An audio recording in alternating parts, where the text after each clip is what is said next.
पुढची बातमी पाहूयात। भारतीय आंबा निर्यातदारांना मोठा धक्का बसला असून जपानने भारतातून होणाऱ्या ताज्या आंब्यांच्या आयातीवर तात्पुरती स्थगिती आणलेली आहे। मार्च महिन्यात जपानी वनस्पती विलगीकरण अधिकाऱ्यांनी भारतातील प्रक्रिया केंद्रांची पाहणी केली होती।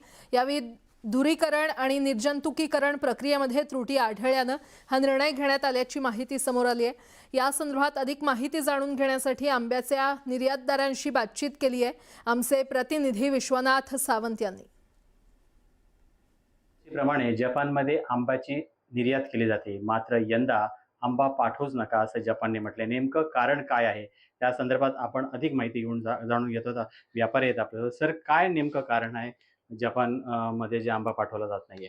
जपानला आंबा पाठवायचे म्हणजे वेपरी ट्रीटमेंट व्हायला पाहिजे। वेपरी ट्रीटमेंट आपल्याकडे महाराष्ट्रामध्ये आहे, तिरुपतीला आहे आणि लखनौला आहे। महाराष्ट्रामध्ये आपलं एकदम ओके आहे, त्याला काही प्रॉब्लेम नाही। पण तिरुपती आणि लखनौची हे दोन्ही फॅसिलिटी त्या लोकांनी फेल केलेली आहे टेक्निकल कारणमुळे। आता त्यांना पाहिजे तर सर्वांचे बरोबर करायला पाहिजे, म्हणून यावर्षी त्यांनी ते थांबवलेले आहे। बाकी याच्यापूर्वी जात होतं आंबा जपानला। आम्ही पण आंबा एक्सपोर्ट केलेला आहे जपानला। आमच्याकडे मोठे कस्टमर्स म्हणजे कोस्को, तिकडची सुपर मार्केटला आम्हाला ॲडव्हान्समध्येच सांगितलं होतं। आम्ही इंटरनॅशनली ऑल ओव्हर द वर्ल्डमध्ये कोस्कोला माल सप्लाय करतो। यावर्षी ते जेव्हा इथे प्रोसेसच नाही होणार तर जपान पाठवायचा काही सवालच नाही। काय दर मिळतात इतर देशाच्या तुलनेत?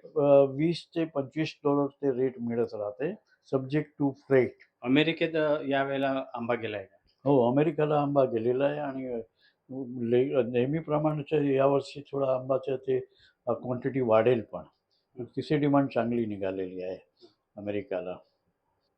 निश्चितच यंदा आंबा जपानला गेला नसला तरी मात्र पुढील वर्षी मोठ्या प्रमाणात जाईल अशी अपेक्षा व्यापाऱ्यांनी व्यक्त केली आहे। विश्वनाथ सावंत, न्यूज 18 मराठी, नवी मुंबई।